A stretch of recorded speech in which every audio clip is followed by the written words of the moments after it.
Good evening, everybody, and welcome to another one of these Light and Land Facebook live streams. My name is Sam Gregory. As you all know, I'm sure by now you've been watching me for weeks on end. You're probably sick of my face and my voice. Well, that may just be me. But I'm joined this evening by two guests, which is really nice. I like it when we have three of us here. It's a different sort of atmos. So firstly, welcome to Sue. Sue, good evening. Hi, Sam. Hi, everyone.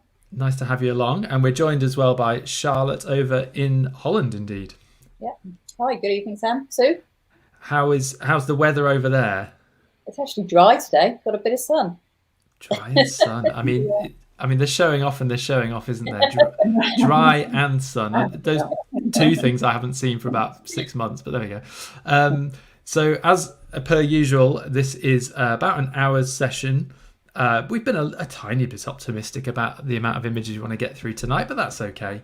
And we've got a really nice selection of images because we have the two photographers and slightly different scenes and landscapes. We are, of course, in Holland, and we're going to talk about that in a bit more detail from the experience of both Charlotte and Sue. As ever, if you are here joining along live, either on YouTube, where we're streaming in full HD, or on Facebook, where we're streaming in slightly lower HD, do let us know in the comments box where you are, say hello, and at any point at all, we will be happy to take any questions you might have regarding technique, location, thought processes, whatever it may be. In the interim, if you want to say hello, as many of you are doing already, which is fab, do just drop us a little note. And it's great to see some very regular names in there coming through. Jane, Ralph, Colin, Astrid, one of our own, and indeed the boss is here. Mr. Waite is following along as well. No pressure, ladies, no pressure. He's just checking up on me, that's all. So let's just get into it because we have got a fair amount to get through. Like I say, do keep the comments and questions coming. I will try and field those and pass them on as they come. So we're going to get right to it. Just before I do, I'm going to take this sneak 5-second opportunity to promote what's happening next week. Next Tuesday, I'll be back with Adrian from Deepest, Darkest Devon, and we'll be doing one of our Creative Choices live streams. So that will require some of you guys to volunteer your raw images for Adrian and I to decimate / have a look at very nicely.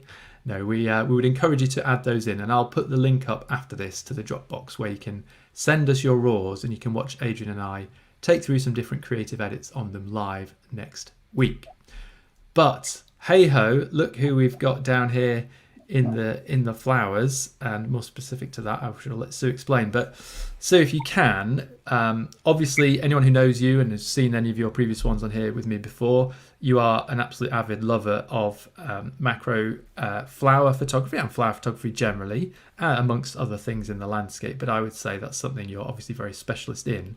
So if you can just tell us why Holland, and obviously there's the whole tulip thing, and how you got into exploring that part of the world and how the workshop came to be. Yes, sure. Well, of course, as a flower photographer, Holland with its tulips is pretty much a have-to-go-to destination. And I wanted to go for years and years and years before I eventually did. And that was quite a few years ago now. And I ran several light and land courses, staying very near to the famous gardens at Keukenhof. Which are absolute wonders, seventh wonder of the world, really. Just beautiful gardens planted with thousands and thousands and thousands of bulbs, mostly tulips, but also other bulbs, other flowers. There's cherry blossom as well. It's like a sort of paradise, really. So that was what my main focus was. And in my first few trips there, we spent most of the time there in Keukenhof. And then we also had a day out in the surrounding tulip fields. And I got to know a local taxi driver very well who would drive our group around, and he would always be looking out in the week before we came to see where the best tulip fields were. So that was wonderful. Anyway, so we did that, and that was all very nice and very enjoyable. And then I had an email from someone called Charlotte Bellamy saying that she lived in Holland and she knew other areas of tulip fields, which were way off the beaten track and quite a long way from Keukenhof. And what did I think? So I thought that sounded wonderful. So I went out, it would have been last year, 2019, I think, in April, to meet Charlotte. And we had a few days out in the fields where she sneakily took this picture of me. And I was just blown away because, as well as what I had already discovered in Copenhagen and the surrounding area, there were these other great extensive areas of tulip fields with windmills as well. So, of course, the tulips are always in different places every year, and it's a bit of a lottery. Although I believe Charlotte has her contacts out there to find where the tulips are going to be and where they might be in relation to the windmills. So it was a sort of a whole new world. So it's a less intensively close-up flower trip than my previous one was, because it does do that. We do that. We have a day in Copenhagen, but we also do a lot of different tulip fields, plus a couple of very typical, quaint Dutch villages, and also plus Amsterdam itself. So it's a much more varied tour. Yeah, that's right. And we've got a good amount of variety in tonight. And also even within the tulips as well. There's multiple ways of approaching these things, as you're going to see. And we hope to cover some different techniques, some different ideas about how to approach it, where to look, how to look, and all these sorts of things. But it is obviously great having Charlotte on the ground, because you had a little bit of a mole, so to speak, knowing what was going on, and that local contact is a fantastic thing. But Sue, just before we throw back to Charlotte from the local point of view, and we wanted to start with a couple which I would say are very much of your style, if that's a fair thing to say. You know, I see this palette, I see the positioning, I see the way it's shot, and I think of you. If that's hopefully you take that as the compliment it's intended to be. I do. So would it be fair to say, obviously, there's multiple things we're going to cover tonight to do with colour, to do with depth of field, to do with everything else. But this very close-up nature is something that really appeals to you, isn't it? Very much so. I love getting in close. This isn't even really a true macro shot. You could do this with a regular lens, and Charlie will be showing us some of hers with other focal lengths. I did actually take it to my macro lens, but it wasn't at the closest focusing distance. But to me, and this applies to flower photography anywhere, and very much so to these tulip fields, I find a beautiful tulip, but it's what is behind it that matters so crucially. And I like to have other tulips of the same kind behind that I can throw out of focus, but they're echoing those colours. So the pink and white and that little touch of blue in the main tulip are echoed by the one behind it and the ones behind that. And I was probably sitting down pretty much at the sort of height I was in that photo you showed at the beginning. So I'm not lying down for this like I am for something like Snowdrops, but definitely down on the ground, sitting on the ground, being at the tulip's height and looking along, having one tulip there with all the others behind it, rather than standing above it and looking down, which is, I always feel, not quite such a flattering viewpoint for a flower. Yeah, and it may depend on the scenes in front of you, I suppose. And we're going to talk about colour, because there are big varieties of that. And actually, Charlotte, if I can just briefly, you know, there is a huge selection of colour, as we're going to see. And what's determining that? The growers, or is there a little bit of randomness going on as to? I'm sorry, I've thrown you under the bus with that completely one. on that one. It's the tulips that are planted out in the fields aren't to be sold as picked tulips. They're not going into anybody's house to be sold. They're for future growing. So it's very much what the growers, and I couldn't tell you for definite, but it may be very much like other things where they're planning maybe a couple of years in advance of what the trends might be. But every year you see every colour. It's certainly not a pink year or a red year or anything like that. It's very much, you know, pretty much every colour is available. That's interesting that they're used for the onward growing, though. That's a good bit of info. Sue, sorry, if we can just bring back to this image in particular. For me, it's just this petal on the left side, just coming away slightly, is what would draw me. Is that what pulled you to this particular one? Yes, it's the smallest thing really, but when you think of a field of 1,000 tulips, there's got to be a reason for choosing one tulip over the other ones. And obviously you look for one that's in perfect condition, but a lot of them are. So really you're just looking for something that little bit different. And it was exactly that. It was that petal leaning away, starting to open out. A lot of tulip photography for me is about curves and petal edges, and there's a beautiful curve on that left-hand petal there.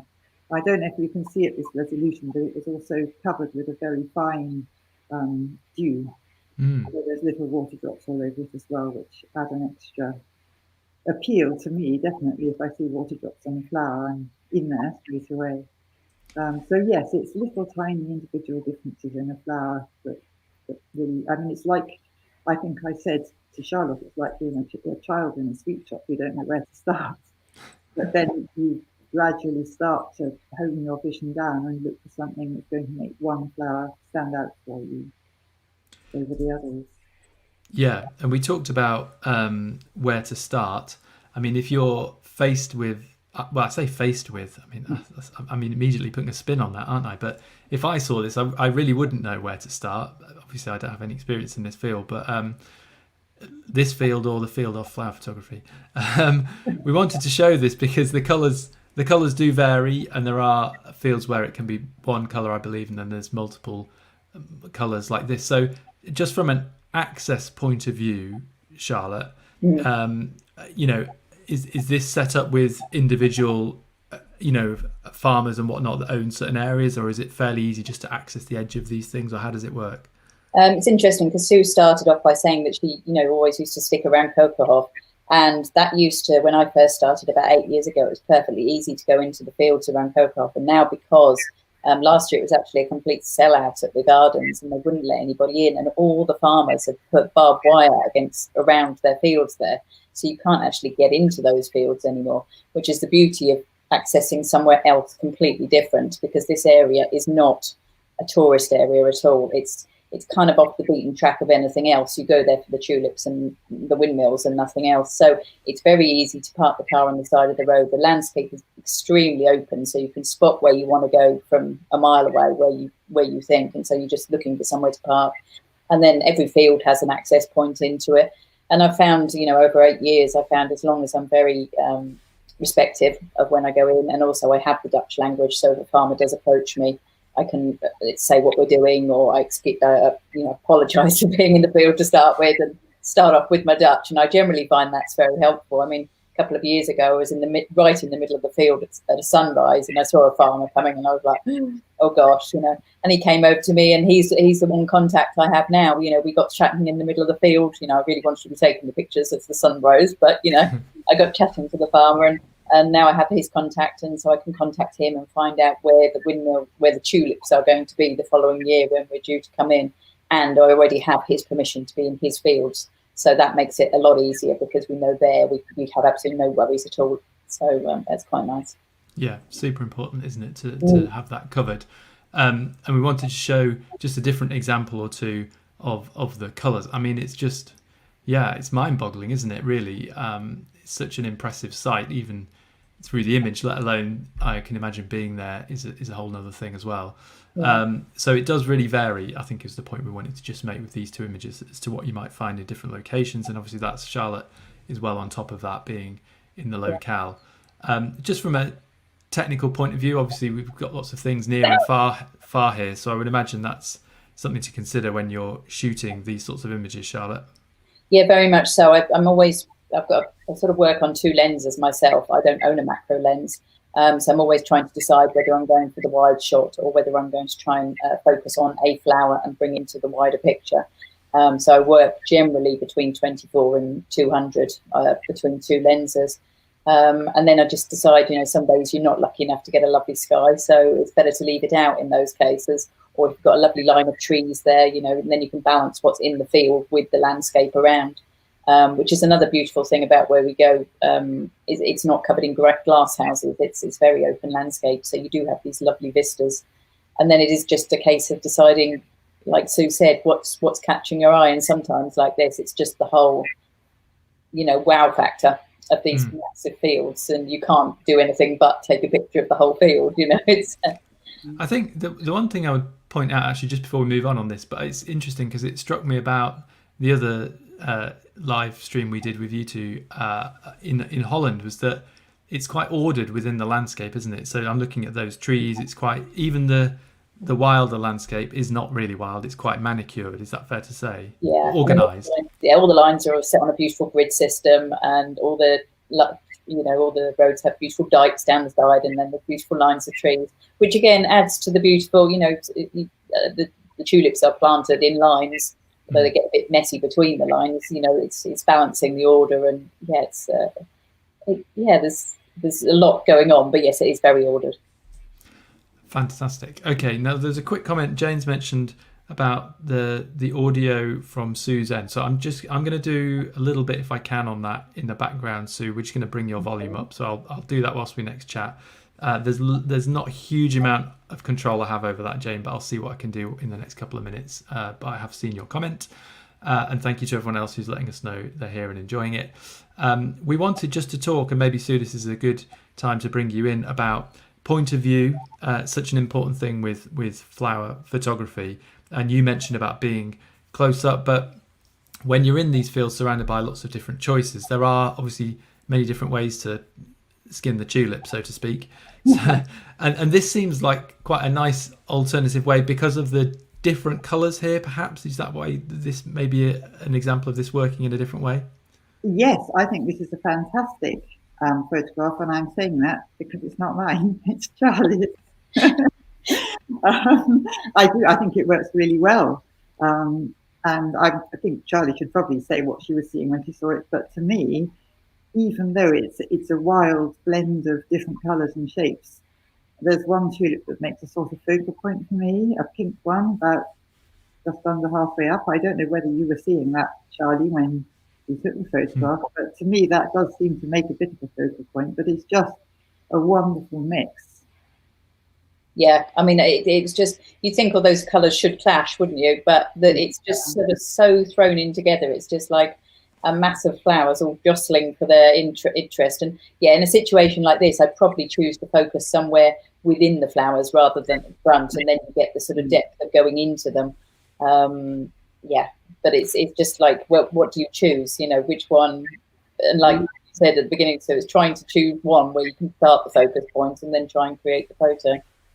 As Astrid just mentioned, love the colour chaos. Yeah, sometimes you have to just embrace the chaos, don't you, and kind of roll with it. Yeah. And the other thing we wanted to point out was, I suppose it's very easy, as we all do in lots of different scenarios, we get transfixed behind our camera, behind our lens and into our viewfinder. But I was really sort of intrigued by this image, Charlotte, and I think it was a case of just being alert to what was happening in the scene around you. Yeah, Sue and I were out in the field, and what happens with these tulips is they cut them off before they ever die, so that all the energy goes into the bulbs to make them ready for the next year. And what you have is all these, it's very sad, but all these beautiful fields in front of you are actually deheaded, and all of these beautiful flower heads fall into the paths between. And Sue and I were just there on one field, and they were actually doing it while we watched. So we were both taking the pictures and them doing it and everything. And then all of these, they were so fresh on the floor, and then a few started wilting and things. And again, it's the same, trying to find a focus point and trying to find something. Sometimes you move things around a little bit, maybe. And then I played the little painterly effect on this one, just to sort of make it a little bit more, bring out the textures and the flow of it. But yeah, it's not just what's these beautiful lines of flowers, it's picking up on the details and the experience of being there as well. Yeah, I'm glad you mentioned about the painterly. It definitely does have that, and those colours just absolutely leap out at us, don't they? Very arresting. So was that in a slight edit in Photoshop in terms of using that layering, or? No, I put this one through Topaz Impression. Okay. I just picked up, I think it was a Van Gogh impression painting, but like only just a little touch of it, not too much. But I just felt it brought out the patterns on the petals that were already there. So. Yeah, excellent use of it in the right place at the right time and to enhance. Talking of point of view, though, so I would imagine you're getting a little bit down and dirty for this one. Looking up is something, isn't it? This was actually quite challenging to get myself into position for, because the tulips, of course, aren't that tall. but I wanted to be under them looking up to get the blossom behind them. I could have made life easy and knelt down and looked across the tulips and sort of slightly up at the blossom, but this was in Keukenhof and there were a lot of people walking around, a lot of tourists, and I just didn't want to go away without a picture of this because the colour of those tulips is so heavenly, and the blossom behind just kind of says spring. So I was lying sort of half on my side, half on my back, flicking my neck up to look upwards and make sure I got nobody. I was too low to get anybody in the picture really, and just took a whole load because it's not difficult to work accurately. It is very difficult to work accurately in that kind of position. But I was quite pleased that I had achieved something that at first sight I thought wasn't going to be possible because of the people. So even in somewhere as busy as Keukenhof, you can still exclude people from your pictures. And when we do go, in fact, our day in Keukenhof, we're going to go in very, very early before most of the crowds get there and make the most of the gardens when they're not too busy. And were you leaning on something for this, or do you have a little? And I'm muddy as usual. If I come back clean from a day's photography, I know I haven't really done very much. You haven't tried hard enough, yeah. Well, I think the colour, like you said, the colour, and actually for me, the softness of the green and the blue in the sky, the green of those foreground leaves and the blue in the sky, they could very easily have sort of grabbed our eye, couldn't they, from that? But that, especially the green, that seems quite muted. The green, yes. I have actually put a little white layer over that because the green was too attention grabbing. So I've just in Photoshop slightly lightened the green up with a white layer. Because yes, those green leaves are actually surprisingly saturated colour, and when the rest of the picture is pastel colours, they do kind of pull the attention a little bit. So that's the kind of detail that you need to be looking out for. Yeah, that's an excellent tip there to think about that, because yes, they could be very demanding on our eyes. So yeah, that's it. Globally looking at how they all balance is a really important thing, as well as obviously getting on the floor and getting dirty and getting a load of mud all over your clothes. That's amazing, really. Yes. Which goes as standard. We mentioned we were going to do a little more and a little different things because the tour does take in a little bit of time in Amsterdam, and obviously I would imagine many of us have our thoughts about Amsterdam, whether we've been or not been. There's some very characteristic things about it, and I really enjoyed this one because of the bicycle chaos a little bit, if we want to use that chaos word again. But Charlotte, do you want to tell us a little bit more about the time in Amsterdam and maybe some of the attractions and or difficulties of shooting there? Yeah. Well, we start the tour, I think it's around lunchtime, so we have a whole afternoon and evening shooting in Amsterdam on the first day, just for everybody to sort of find their feet and get used to the area.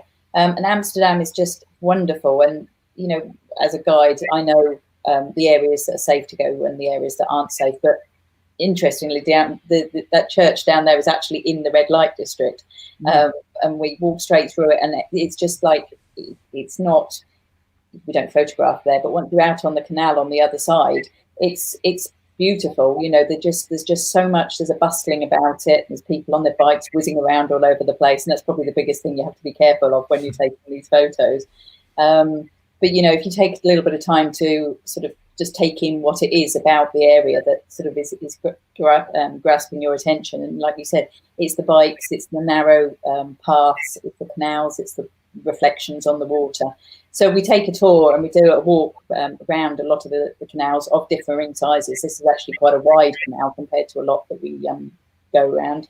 We take a big loop, and then we end up towards another area in Amsterdam in the evening, which is quite famous for, this one's not far from the station, and it's just famous that these buildings all sink straight into the water, and it makes a wonderful, if it's not pouring with rain, it's you get some lovely reflections, and this is pretty much maybe a little bit of tidying up, but there's nothing in the way. You stand on a bridge and you take this lovely shot. I think this probably was taken with a wide angle lens to manage to get the full width of it. And then you've got the canal bridges, which are all lit up with all these lovely little lights that are over the canals as well in the evenings, and you see the boats going underneath, and so if you're interested in doing a little bit of long exposure photography, you can get these. You can sit and wait till the boats are coming through and figure out what speed your camera needs to be going at to get these beautiful trails going through the water as well. So just accent the lights and then take other photos when the boats aren't going through. So you've got a nice collection to do it. And it's just, yeah, I've never noticed Amsterdam being that busy, you know, as far as being, you know, jostling for photography. And I think it's big enough and there's enough lovely places to go. You never really get sort of caught up in, and if a place is busy and there's a lorry parked in the way, we'll just move on to another area and find something else, because it's not like there's only one place we can shoot at all. There's so many opportunities. Yeah, it's so nice having water in urban situations. It just gives you so many options, doesn't it, to play with all through the day, and that you're always, not always, but you're guaranteed sometimes space in front of you in what can be quite a busy urban scene. So I really like the light trails here, and that's quite a cool thing to play with the blues as well going on in that time of day. You mentioned, and we of course are going to talk about Windmills. We've talked about some characteristic things, and I don't want to be too cliched, so to speak. There's a lot to the country, but it is something we think of. I don't know why we always think there. Maybe because of some of the fantastic landscape paintings of years gone by, when those first romantic kind of images were were being made. We saw some of that sort of landscape, didn't we? But I really love this one, Charlotte, because of that steely sort of sky and the contrast of that between the lovely warmth of the reeds here in front. And this is so typical in a way. So maybe just tell us a little bit about the background here.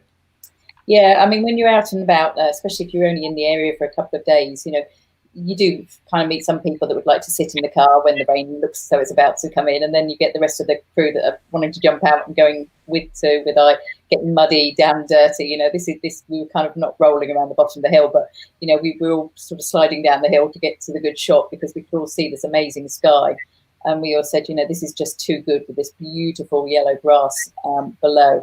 And it was just a case of then deciding where to place it for me. And because I love this sort of yellow slither, but the sky was so amazing, I wanted to make a real sort of I wanted to make a real impression at this moment. And then the trees, just a lovely balance point on the right-hand side. Interestingly, we call them all windmills, but an awful lot of them are actually water mills. And they're actually moving the water between one side of the polders and the dikes to keep the land drained. Because a lot of the area where we go into the bulb fields never used to be, it was all underwater once upon a time. And it was only because of these mills that they pulled it up. And this area where this one is, there's actually a number of mills in the area that have been looked after. People actually live in them now. So it's lovely. Just in this area, you've got 5-6 mills on a couple of little roads. So you can actually get more than one windmill in pictures as well, which I think is quite unique. I was going to ask if they're still, you know, working and lived in, or are some left to be, or are some turned into just housing, or is it still a majority still practically active?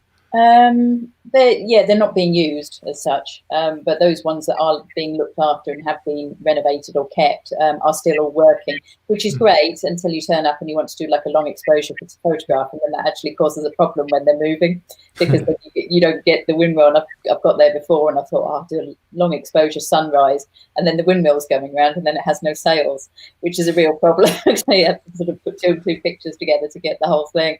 But it is lovely to see them going around because they clatter, especially when it's windy. They make a real noise when these traditional ones are going around.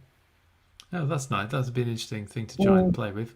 But yeah, it's gorgeous colours and lovely texture on the actual building as well. They've got such a particular shape. I think that's the other thing, and even the actual the arms as well are very particular. And we wanted to show a little bit of those in situ. You know, this is kind of double whammy, isn't it? You've got the flowers and you've got the windmills. So where is this part of that same area, Charlotte? Yeah, this is actually, you could see this from one field to the next. And as you alluded to earlier on in the evening, the same fields are not planted with bulbs every year. There's actually a recycle of about 7 years in between where the bulbs can go because of diseases. And so the chances of finding bulbs in the same fields are pretty non-existent. So it is a little bit of luck, but on my part, I'd say a little bit more judgment, because I generally go on a good recce before I take anybody anywhere near them.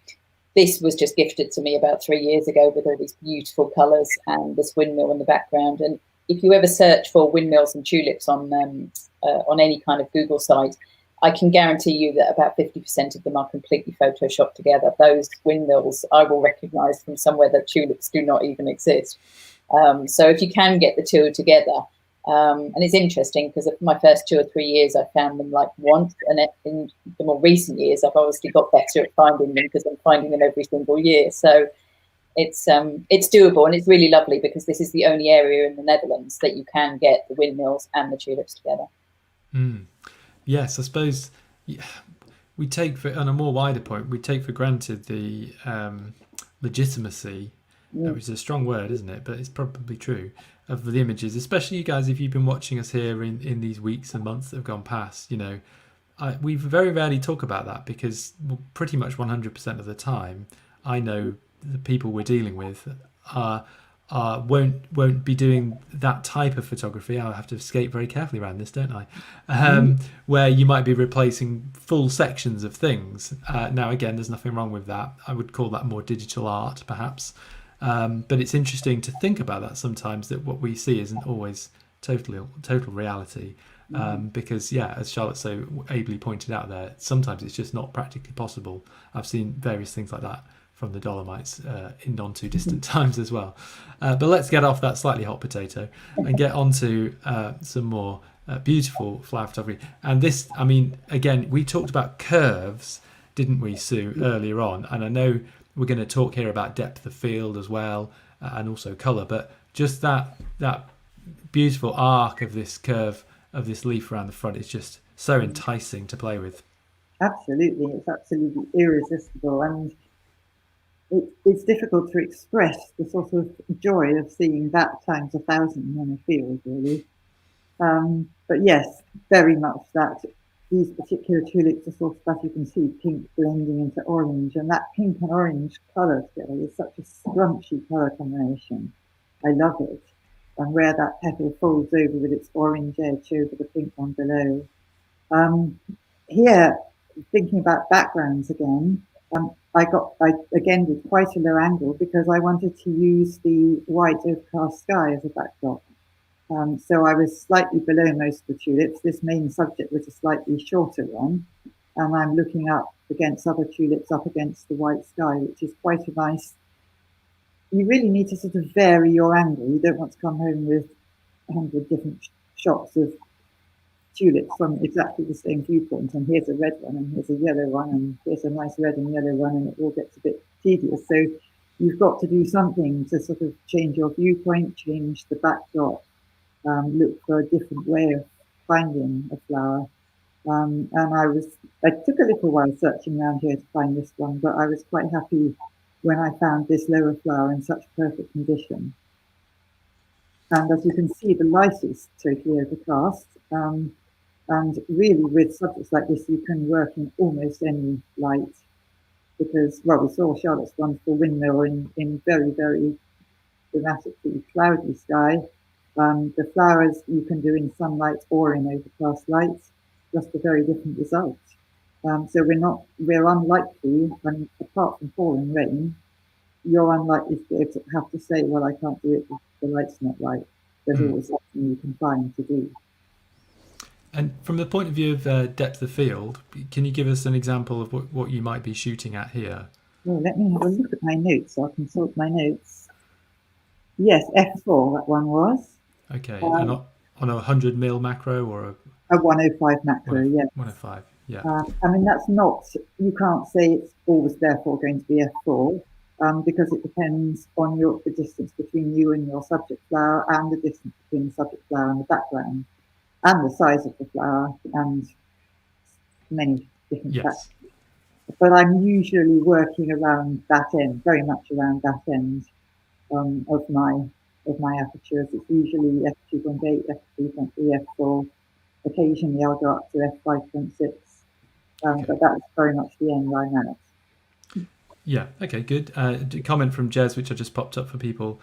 Sue, a lot of people would think the single tulip should be pin sharp everywhere, but you succeed without that, and he loves it. And I think that drop off is something really important, and maybe we're going to kind of have an example of that, or playing with depth of field maybe in these next couple of images, because it does vary, and obviously the closer you get, that becomes even more of an extreme situation. So when we're here, Sue, there's so many things I could ask you, but practically it's a challenge because you're dealing on such a small scale with things. So are your first thoughts just about getting into the right place and allowing still plenty of space and concentrating on what's overlapping with what? I mean, tell me a little more. Gosh, that's a big question. Sorry. Anyone who knows me will know that I absolutely love a very shallow depth of field. So I'm hardly ever looking for a lot of sharpness front to back. So having said that, it's very important to decide which part of the flower you want to be sharp. That's obviously crucial. It's no use just sort of thinking, oh, I'll put it on f2.8 and focus somewhere and see if it looks nice. You've obviously got to decide exactly where you're going to focus, because your depth of field might only be a millimetre or two, especially when you're wide open aperture, and this one was f3.8, so pretty wide open. So here I focus on that nearer blue anther, because I just thought it was an amazing bit of the flower. I love the dark blue colour. The centre parts I don't find quite so attractive, but it has to be fairly sharp because it's a major part of the flower. So that's not pin sharp, but I don't mind about that, because to me the more attractive part was that nearer blue anther. And then everything else I wanted to be soft. I wanted the sweep of the petals around the centre to be very, very soft, and the stripes on the petals behind it to be very soft. So yeah, it's a straight shot, a single image shot, f3.8, and in order to be that precise with your focusing, it is helpful if you can use a tripod. I do it handheld often, and a lot in the fields I was handholding. But this particular one was taken in a pavilion at Keukenhof, which is it's the most fantastic place for somebody like me, because the flowers are growing inside, so they haven't been subjected to wind and rain. They're in perfect condition, but it's like a giant greenhouse. The roof is sort of diffused glass, so you've got beautiful light, perfect specimens, and no wind, so you couldn't really ask for any more. And they also are happy for you to use tripods in there. So I spend many an hour in there and set my tripod up, and then you can be extremely precise, because if you are hand holding, you only need to move a millimetre or two and you've lost your point of focus when it's depth of field is this shallow. And focusing manually, Sue?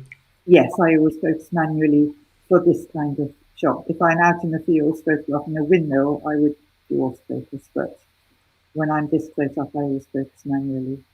Yeah. With the depth of field thought in mind, we wanted to just completely go to the other end of the scale with a different option, a different way of looking at things. So explain, obviously there's a total difference here in focus, situation and sharpness and everything else. So just explain this and why you would choose to do this approach compared to the wide open shot, depending on what's in front of you, especially on this one. Well, this is complete departure for me in lots of ways. For one thing, I hoisted the lens off its usual aperture and put it right up to the other end onto an extremely small aperture. Secondly, I looked flat down on the flower, which I don't normally do. I normally come in from the side. But the reason I did that was that this particular tulip has obviously gone past its best, a few days past its best, and looking, I thought, almost more beautiful than it did before, with the way the petals are crinkling and curling up and turning different colours at the edges. And given that, I felt that I wanted sharpness throughout, because it wasn't a question of a lovely, fresh, new flower with a beautiful, perfect condition petal edge to be focused on. It was a flower that was interesting because of its decaying. And I wanted all of that to be in focus. So a very unusual one for me, but I actually quite enjoyed doing it. Yeah, and I'm glad we could show two completely different ways of looking at it. And hopefully tonight we're going to talk about the fact that there are multiple ways to approach these things. And Sue's talked about using a macro lens, of which she has done for many years and is very experienced with. Charlotte, you mentioned earlier you don't tend to actually carry a macro with you. You have more of a standard focal length range between sort of 24 and 200 within standard kind of zoom lenses. So what I really find very interesting about that is that it throws up a different way to approach things and a different way to play with color and play with shape and play with backdrops. And this is a lovely example of that cleanliness of finding a beautiful backdrop. Sue's mentioned it many times before, and when we did the flowers of Switzerland and Wengen, we talked about the importance of that backdrop. So you're obviously looking for that isolation as well, Charlotte. Yeah, I'm looking for the isolation and the contrast, essentially, and a bit like Sue was saying, looking at what's going to echo what you're putting in the front. So the black, very dark purple tulips on the right hand side beautifully echo and sort of balance the one on the left. But I'm always, still, Sue knows, I'm always out in the fields looking for that one white tulip in amongst the whole field of reds, because that for me is unique. That for me makes something very different. It shouldn't be there, therefore it deserves a little bit of limelight, maybe it's not in and it shouldn't be there at all. But and yeah, as I say, I don't work with a macro lens, so for something like this, if I want a shallow depth of field, what I do is I tend to stick on be working at around 200 mil, back off it a little bit, and then I can zoom in and really put whatever I want to be in focus, and then drop the depth of field down so that it balances it and brings what I'm really most interested in here. And it's quite nice here that the white one on the front is also in focus, because there wasn't that much of a different depth in the image. But it was definitely all about that purple one that was standing a little bit taller than the others. That might be the one that gets cut off and doesn't get allowed to go through to next year because it's not quite the same as what it should be. It's the rebel without a cause. It's definitely sticking up and out, but it's those sorts of things we're talking about, isn't it? It's looking for that slight peculiarity, that slight thing that just stands out amongst a field of similar things. And actually, again, I love this kind of milky blue background, but the green of the stem is what really appeals to me as well, because that green, there's a little hint of it obviously further down here on the right hand side, but it just works so well with those colours, and a really nice way of dealing with it. You mentioned about contrast obviously as well, lights and darks, and you also mentioned there looking for the whites. So when you find those, often is it also a case of trying to find a really dark, deep, dense background to kind of contrast those against? It is, because I think sometimes they just stick out like a sore thumb. You can't. What they do is they plant at Kokoff. This was at Kokoff, and as Sue said, we go in very early in the morning. And one of the other beautiful things of going early in the morning is you get the dew on the flowers, which I think always adds something extra to it. And then it's just trying to they plant all the park in completely different ways, but in some places they have a block of colour, maybe sort of 2 meters by 2 meters, and then they have another block next to it with a different one. And this was one of those cases, and these two were just sort of hanging out of the edge of the previous one. It's like, Sue, you just have to make your way. You kind of have to figure out the best angle to get the background. So here, I needed to get a little bit lower and a bit so that I haven't got any sky, but I've got these beautiful tulips behind. And then it was putting the exposure correct for the flowers in the foreground, so that they were beautifully lit. And then, in the morning, hopefully you're blessed with beautiful soft sunlight. And then it's just it's a gift when you get something like this. I really like the way they're just creeping in from that right-hand side. And as Sue mentioned earlier, it's about being flexible and coming up with different ideas and different takes on a similar subject matter in some ways, but not in lots of others. As we all know, everything varies, and that's another great thing about natural things. But yeah, I really like that, just that hint of them coming in. And obviously water. What would we do without it? Even on a small scale like this, it always adds a little element for us. Before we get into this, Sue, I know the time of year that you guys are running this is towards the end of April. I believe it's 21st to the 24th of April in 2021. Is that correct? Yeah. And obviously, it seems to be pristine time to go. So, if anybody out there is fancying a little bit of this and they'd like to really hone their skills, especially on the flowers and the tulips, obviously, knowing there's lots of extra things on the tour as well, then do have a look for that. I don't want to say how April's going to be, but it's looking like it might be better generally. So fingers crossed on that one, everybody. But let's get back into the images. And Sue, I believe this is one of yours.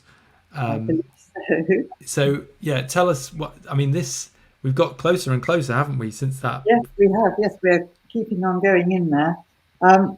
It really interests me looking at this one after Charlie's previous one. My eyes had to take a minute to adjust because Charlie, and this is fascinating to me, Charlie tends to go for the high contrast and I tend to go for the low contrast. And yet I love Charlie's results, but I don't see that kind of contrast so much. I see the very limited color palette with pastel colors and nothing too saturated. And Charlie sees, the exposure on that white against those really dark ones is mega challenging, and yet you've got it perfectly. And it's just another illustration of the way that different people, we were both in the same field or whatever, and we both come up with quite different pictures. So this one is really all about the colour. I just thought the colours of this particular tulip looked like an ice cream. It was sort of yummy, really. There was nothing particular about its structure that I particularly wanted to show. It was just all those colours within one small flower. So very, very shallow depth of field. And again, having one of the anthers sharp, I always feel that an anther or a centre should be sharp somewhere. And just really enjoying the colours and going totally impressionist.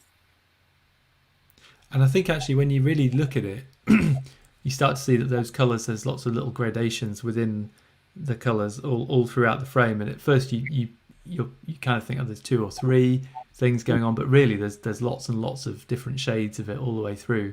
And you sort of just get lost in it. I wallow in it in a positive way. So I can, maybe like I would in the ice cream. You just get pulled in.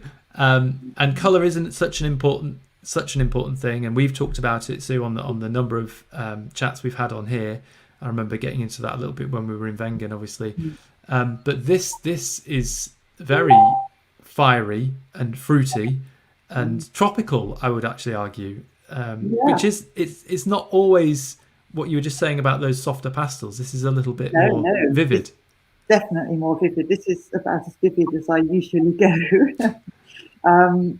And it's interesting you say tropical, because the name of this tulip is a Caribbean parrot tulip. So there you are. You were right in there with your tropical. It's a parrot tulip, which is the name for those tulips that have these raggedy petal edges, fringy edges. And they are fantastically attractive and quite hard to photograph, I find. It's no longer the sort of simple shape and the shallow depth of field with one petal curve. You've got all kinds of different shapes and colours going on. And so this, again, is a very close-up macro, just a part of 2 of the petals on this tulip. And at this point, I stopped thinking about it being a tulip. And I just start thinking about the balance of the colours and shapes and what looks nice, really. I'm not anymore thinking about, shall I have this petal or that petal and which way is the tulip going. It's just, look at the red and the yellow, and shall I have a bit of pink there or not? And so it becomes obviously much more abstract. Yeah, and I can imagine, yes, the irregularity of the petals causes a different approach, doesn't it? We talked about those soft sweeping curves, but for me, it just reminds me of flames. Those spiking reds. Too. Yes, I see fire in it. Yeah. And that colour palette obviously absolutely kind of adheres and supports that interpretation, so to speak. Although obviously we all bring different things to the images. And as we rally towards our last few, and thank you everyone for staying with us tonight, and we always appreciate you coming along and giving us an hour on a Tuesday evening, wherever you may be. We know it's been a slightly difficult year, to put it mildly, for lots of people. And so we hope you've enjoyed these little broadcasts, and obviously we have built our little community of regulars, which I really appreciate you all coming back and seeing us. And now it's nice we're having some of the leaders who've come on a number of times, so hopefully you're all getting to know us a little bit more as well. And we wanted to finish with a number of alternative techniques, different ways of doing things. We've talked about that even within the more classic shots of the flowers. There's still a million different ways to approach it, as we've seen, to do with colour, position, and depth of field, and all the other things that we've discussed tonight. But we wanted, like I say, to have a few here at the end where we're maybe talking excuse me, about multiple exposures, intentional camera movement. And Charlotte, this is one of yours, isn't it? So just explain a little bit of your motivations here, and perhaps technically what's going on. Well, my motivation is that having spent 8 years going back to the same sort of tulip fields, I never want to copy somebody else's work, let alone, and I hate doing the same thing too many times. So I think this was a couple of years ago I took this one, and I just decided I was going to try and experiment and see what I could gain from it. I'm not a massive ICMO in tulips or massive landscapes. I don't do it that often. And it was just, I just had a play basically. And I had a base image, which is kind of what you can see underneath. I had a base ICM image of just playing. The tulips there were actually a field of tulips, the colour that you do see. So they were actually a field of orange tulips there. And then what I did was I double exposed it, flipped it upside down, and actually expanded the one that I flipped on top, so that there's just a hint of the textures and the patterns. I was inspired by a photographer called Andy Gray, and I loved it. This was my nod to his work. It's sort of my attempt to try and do something similar. I think I've played with about 2 or 3 of my images like this. I love it. I think it's a little bit sort of Turner-esque. It's a little bit just looking for the alternative, basically, putting out there something that not everybody would imagine that's what you'd get from a tulip field. So yeah, no, it's fantastic. It's a great way to approach it differently, and like you say, it is rather painterly, and it feels like a wash, doesn't it? It feels like there's a base wash that watercolor painters would use, and lots of other artists would use as well. So I really enjoy that approach, because like you say, sometimes it's difficult. We have to stimulate ourselves in different ways, and we've still got a few images left, everybody, so we've got a nice number still to chat about, hopefully to inspire you. And I think the other thing I would mention just before we get into this one, Charlotte, where it's kind of there's all manner of things going on here, it's very exciting. You may or may not out there be able to get to the tulips in Holland with on a tour or wherever else it might be, but a lot of the sorts of things we've talked about tonight could be pertinent to you at home, or in your local park, or in your local country park, or whatever it might be. So we appreciate we can't all get to some of these places, but hopefully you can take some of the inspiration out and apply that yourselves. Now this particular one, Charlotte, should come probably with a pair of sunglasses, if you don't mind me saying. It's pretty fruity. You probably should. And interesting, you can have it a version in pink and purple as well, because this was taken without any Photoshop work. Sue and I were in the glass houses at Cocoff, and she was busy doing her tripod stuff, and I'm not a massive tripod lover, to be honest. So I was sort of wandering around and having a play with my multiple exposure. And what you were just saying about people doing things at home, this is actually something you could very easily recreate at home. What it was a whole load of these beautiful lilies in front of a board that had been spray painted. And so what you see there is there's 2 photos there, but there's one that was slightly more in focus and sharper, and then there's another ICM photo there thrown in over the top. And so, you can easily play with backgrounds at home, using curtains or a piece of wallpaper that you can buy from a shop, or, Christmas wrapping paper, and just get a flower and put it in front of it, or, anything you could use. And you could easily recreate something like this. But like Sue was saying, it's just, you're gifted in these glass houses because the light is so beautiful. And then it's just going around and trying to find it then and looking for the contrast. So these white lilies in front of this orange and yellow, it was just a gift to me. And like I say, I've got another one with the white lilies in front of pink and purple with the splatters and paint.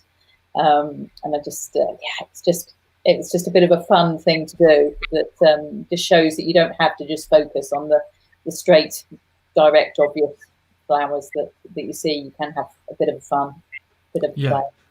Yeah, riotous fun, I would go so far as to say. And I would say colour, everybody. Look how, you can do things like Charlotte says there's all sorts of things at home you could potentially play with. So if you're stuck inside on a wet, windy day in the coming weeks and months, maybe consider that. another, again, alternative approach and different way to look at things. And Sue, this is one of yours. And do you find it liberating to experiment in different ways like this? Oh, definitely. This is ICM, and I love ICM in other situations, other subjects, woodlands. When Charlotte and I were talking about the woodlands a few weeks ago, we were both doing a lot of ICM there. But I don't usually find it works with flowers, not very often. But I just saw this bed of tulips of these gorgeous variety of colours, and I thought, I'm going to give it a go, because the static picture was too ordinary. I could have gone and closed and done one of my usual macros, but then I wouldn't have got the combination and that lovely clash of the red and yellow tulips with the pink tulips. So I wanted to include a lot of different tulips, didn't want them static. So I just started jiggling the camera around a little bit. And I was really quite happy. This is, in fact, I think this one is a combination of two separate ICM exposures, which I then combined on the computer later just to soften things down a little bit. But I quite like it because you can still see that they're tulips, but they're very much more impressionistic. And yes, it is quite liberating, because a lot of the time I'm working quite at a very shallow depth of field, quite precisely with my tripod. And it's quite nice to go out and just wave the camera around a little bit and play. And I often do. I play, and sometimes that's how you come up with a new technique that you find you love. Yeah, and actually, I'm glad you mentioned about the softness, and I can even see a little bit in our chat we had about the greens as well. It still is a Sue image, despite it being a different type of Sue image, if that makes sense. I still feel your touch on that, so to speak. We just have a couple of images left. Amazingly, I've kept us marginally on time, but we had so many great images. It was a real difficulty to bring it down, because there were so many different things we wanted to talk about tonight. And thank you very much for the kind comments that are coming in from everybody: Juliet, Ken, Jean, Diane, Catherine. But Sue, if you can finish us up on this. I mean, again, I do find myself just falling into your very close-up images like this and just drifting away. And it's something we have touched on before, isn't it? That this soft, more ethereal kind of approach you take is not just about the image and the final image, but also a feeling you're trying to bring through. Yes, very much so. Yes, it's the sort of wonder at the beauty of the flower, which doesn't come across when you take a fully sharply focused image across the screen. Somehow, to me, that loses the wonder and the fragility. It might just be because I'm incredibly short-sighted, and that's how I would see things without any glasses. I don't know. But to me, that feels like a flower much more than a sharp F18 picture of the flower would somehow. Yeah. Or it gives me that response feeling to seeing the flower this way. So this one and the next one, which I think is the last picture, they're both examples of a technique that I like to use, and I do show people this on the workshop. When we're in, it really has to be done inside. You can't do it when it's windy, so we do this in Kiepenhof in the pavilion. And it's a multiple exposure, and you just, have the camera on a tripod, without changing anything, you just change the focal point between each exposure. This particular one, I think, was 4 exposures at f4 probably. And if I'd done my usual single exposure and focused maybe on one of those nearer anthers at f4, there'd have been no detail in the petals behind, or in that petal that's coming forward on the left-hand side. They would have just been a wash of pale mauve. But this particular tulip's petals I thought looked like satin, like sort of rumpled satin sheets or something. And so I wanted to show that. So I think it was 4 exposures, once on that very nearest petal edge at the front, once on the nearest anther, once on the stamen in the middle, and once on the back petals. And there's no limit to this. The only, limit is how long you're prepared to spend doing it. You can do any combination, any number of exposures. I might sometimes do 3 exposures on one part and 1 exposure on another part, just to bring in a little of the other part. and it's very, very absorbing. It's enormous fun. It takes a lot of space on your memory card, but I do love doing it. So that's just another of the techniques that we would probably talk about. Yeah, lovely. And I think that's some excellent points there as well about bringing texture in, and just I think what we've learned hopefully is that there's many different ways to approach things. And I think if we are dealing with such smaller scenes, and I know we've covered a variety of things here, haven't we? But you still have to be extremely, extremely attentive to every single part of that with regards colour, with regards where the light's falling, with regards shape, with regards texture, with regards what's coming forwards, what's coming back, what's behind it. All the things that all of us as photographers need to be fully aware of at this minute scale and on a larger scale. And that is the challenge that a lot of us encounter in lots of different ways. And lots of lovely comments coming in. I'm doing my best to talk and throw them up at the same time. So thank you, Ruth, and everyone else. And Sue, we have your doppelganger. We have the other Sue Bishop, who I met on a workshop that I ran a few weeks ago, and I was extremely confused. I was delighted. I was, oh, Sue's coming on one of my workshops. But it was other Sue. And Sue, great to see you, because we both know who you are. Yeah. And and even the boss has made a nice comment for us as well. So thank you very much, Charlie. Thank you. Lovely, loads of great comments. That we really appreciate it as ever. Like I say, lots of thought and work goes into these things so that we make sure we bring you a varied content table. But I shall keep us on track, on time, amazingly. And I'll just finish up by saying thank you very much. Firstly, Charlotte, thank you for joining us and for bringing the local intel. And that's one of the things that makes this such a successful tour. So thank you very much. You're welcome. And Sue, of course, always great to have you on. And I feel like by osmosis, I've sort of learnt how to do this with photographing flowers. I'm confident it wouldn't translate to that in the field, but I'm going to run with that. So thank you. Thanks, Dan. As ever. And what I will say is we are back next week. It's going to be myself and Adrian Beasley, and we will be doing creative choices. So that is an hour of us reinterpreting your raw images. So this only works if you guys keep supporting and sending in your raw images. And you're going to ask, well, how do I do that? There's a couple of ways. There's a Dropbox link, which I'm about to post up on the stream here in the comments box on Facebook. But also, if you sign up to the Light and Land newsletter and follow their social media pages in the next couple of days, you will see the Dropbox link. And all you have to do is go there, upload 2 or 3 images, just name them with your surname and the raw files, please, if we can. And then Adrian and I will edit them in lots of different directions. And hopefully you guys can all learn and get inspired by some of the things we might talk about there. But from all of us tonight, thank you very much. Thank you to all the regular names that I've seen coming up. We should be with you again very soon. Good night for now. Good night. Bye.